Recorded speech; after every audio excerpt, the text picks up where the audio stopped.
Cloakroom, 1 o'clock. Bring ciggies. D.H. Chapter 2. Diana Holland saw her mother ascend the twisting marble staircase on the far side of the ballroom, supported by some big older fellow, whom she felt sure she knew. Their family friend and accountant, Stanley Brennan, trailed just behind. Before they moved out of view and towards some surly, lavish, second-story smoking room, Mrs. Holland looked back, caught Diana's eye, and gave her an admonishing glance. Diana cursed herself for being spotted, and then briefly considered staying in the great central ballroom to wait patiently for one of her cousins to ask her to dance. But patience was not in Diana Holland's nature. Besides, she had been so proud of her cunning in writing the little invitation during a freshening up in the ladies' dressing room earlier in the evening. She then slipped it into the architect Webster Youngham's assistant, whom she'd stationed near the entry to order and explain the many architectural references that had been incorporated into the Hayes' new family home. She had pushed her way through the crowd, curtsied, clasped hands, and palmed him the note. "You truly are an artist, Mr. Youngham," she'd said, knowing full well that Mr. Youngham was already drunk on Meridea and lounging in one of the card rooms upstairs. "But I am not Mr. Youngham," he told her, looking adorably confused. As soon as she saw that look, Diana knew she'd hooked him. "I'm James Haverton, his assistant." Nevertheless, she winked before disappearing back into the crowd.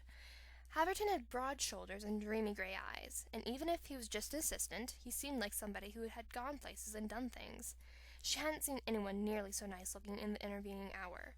So Diana picked up her skirt and moved quietly between the enormous planters at the wall. She looked behind once before leaving the ballroom to make sure no one was watching, and then slipped into the cloakroom. It was massive and overly ornamented. Diana thought especially for a room that was chiefly occupied by coats. It didn't matter to them the room was Moorish-themed, with a colorful mosaic floor and antiques displayed in the turret-shaped alcoves carved from the walls. Diana looked around her, trying to locate her French lieutenant's coat. She had come dressed as the heroine of her favorite novel, Trilby, who appears for the first time on a break from her job as an artist model in a petticoat and slippers and a soldier's coat. Diana had not been allowed to wear a petticoat without a skirt, but she felt the thrill of having gone away with something just wearing the rest of the costume at all. Her mother had even had a shepherdess costume made for her so she would match her older sister Elizabeth, which would have been hideous in addition to humiliating. Instead, here she was satisfying bohemian red and white striped skirt and a simple cotton bodice that she had ripped in a few places on the sly. No one got it, of course. All the other girls Diana's age were conformists at heart and seemed to have dressed up as themselves, only with more powder and artificially narrowed waists.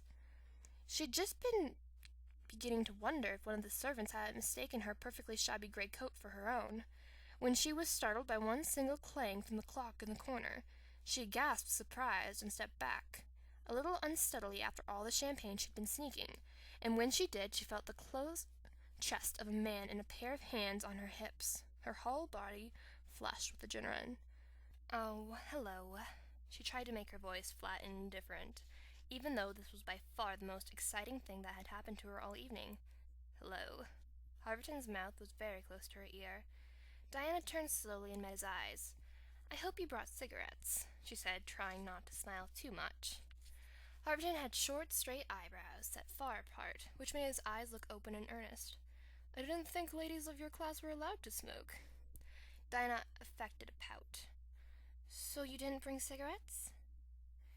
He paused, his eyes lingering on her in a way that made her feel not at all like a lady. "Oh no, I brought them. It's just that I'm not sure whether I should give one to you or not." Diana noticed a little mischief shining in his eye, and concluded that it must be the glimmer of a kindred spirit. "What do I have to do to convince you?" she asked, turning her head jauntily. "This is serious, what you are asking me to do," he replied, and with an air of put-on gravity.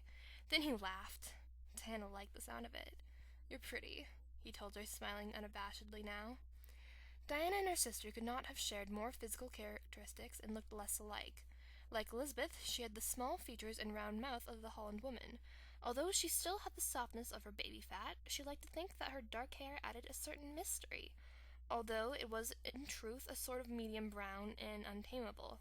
Her eyes were always being described as vivid, and of course she and her sister had had the same chin, their mother's. She hated her chin. "Oh, all right," she answered him, glowing with false modesty. Much better than all right, he continued to observe her as he pulled a cigarette case out of his breast pocket. He lit one and handed it to her. Diana took a drag and tried not to cough. She loved smoking, or at least the idea of smoking, but it was hard to practice doing it right with her mother and the staff always watching her. She was pulling it off, though. At least she thought she was, exhaling little puffs into the air. It felt right, especially with all the metallic and turquoise detail in the room, suggesting some hazy, far-off locale. She raised an eyebrow, wondering how Harverton was going to make his move. So, if you're an architect, does that make you an artist? Depends on whom you ask, he replied lightly. Some of us like to think that we make the most monumental and lasting kind of art. That's very nice, Diana said blithely. Because you see, I have been trying to find a real artist all night. Whatever for? He asked, leaning toward the coats and putting his cigarette to his mouth. Well, the kiss, of course. Diana drew her breath in after she spoke. Even she was occasionally surprised by the audacious things that came out of her mouth. Harverton exhaled thoughtfully, the smoky sweet smell of tobacco surrounding them. For a moment, Diana felt like she could have been a million miles off in a tent hidden away in some souk or tennis or marak, arranging for secret deals in magic powders. It occurs to me, Harverton started, the hard edges of his American voice reminding her that she was still in New York, on a street as familiar as Fifth Avenue, no less, that you are being a very naughty girl. You think so? Diana asked, dragging her cigarette amusedly. She too sank into the soft wall of coats, moving a little closer to Harverton. Well, how often do young ladies of your class meet strange older men in oversized closets, with all society a few heartbeats away? What makes you think that any comparison between me and the girls of my class? Diana pronounced the last two words in disgust. The girls of her class were slaves to rules, going on about life, if you could call it that, like bloodless mannequins. I told you I was looking for an artist, she went on impatiently. So if you're going to go on thinking conventionally and just like everybody else, I may as well leave. Harverton smiled and dropped his cigarette onto the black and white marble-tiled floor. He stepped on it before suiting it into the corner with his toe. He looked very old to Diana, all of a sudden, even though he couldn't have been more than 20.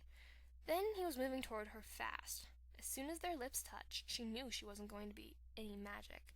This was not the heart-stopping touch that she had been waiting for all evening, and it didn't help especially that his style of kissing was akin to mashing one face against the other. Her whole body went slack with disappointment.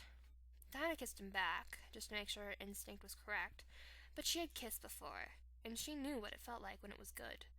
Harverton ranked far below Amos Freewood, whom she had kissed several times in Saratoga over the summer, and only slightly better than her first kiss at age 13, which had been so acrid an affair that she had banished the boy's identity from even her own memory.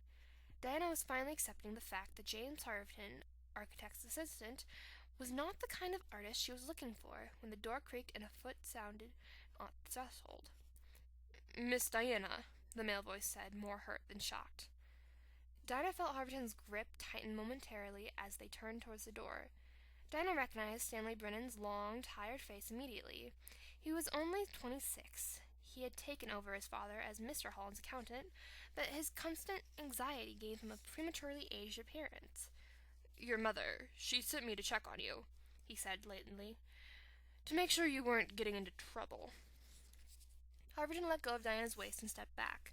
He didn't look especially pleased by Brennan's entrance, but he kept quiet, so Diana felt fear almost instantly rejoicing, as she was in having Harverton's rough chin on her face. Thank you, Brennan, she said. Would you like to accompany me back to the ballroom? Brennan stepped forward cautiously, reaching towards the ribs Diana had put in her own costume. They had widened during the poor excuse for a tryst. Oh, stop, it's fine. She lifted her arm for him to take, then turned to Harverton. Thank you for explaining the Islamic references to the Richmond Hayes' coat room to me. I will remember it, always. She looked back once and imagined that the grimace on Harverton's face was the beginning of his life as a lonely man broken by disappointment. It was her fate to leave such casualties in her wake, though she thought as she and Brandon exited and walked in the direction of the main ballroom. I won't tell your mother, Brennan whispered as their shoes shuffled along the gleaming marble corridor, though I feel as if your late father's friend, that I should remind you that that kind of behavior could be your ruin." "I'm not afraid," Diana said gaily. "You're like my little sister almost, and it's my responsibility to look after you. Your mother thinks so, anyway." He stopped walking, as if to convey his seriousness. "If she found out what you had been up to, and that I knew about it, that would be the end of us both." "Well, that is very true." Diana paused next to him. They could already hear the shouting and music from the ballroom, and in a moment they would be swept back under the bright lights. Diana turned the corners of her mouth down in a fake pout, even while her eyes shone with flirtation. But would that really be so bad? Then she laughed, grabbed Brennan's hand, and pulled him back into the center of things. She was searching for an inexpressible something, and she wasn't about to let one little sour kiss slow her down.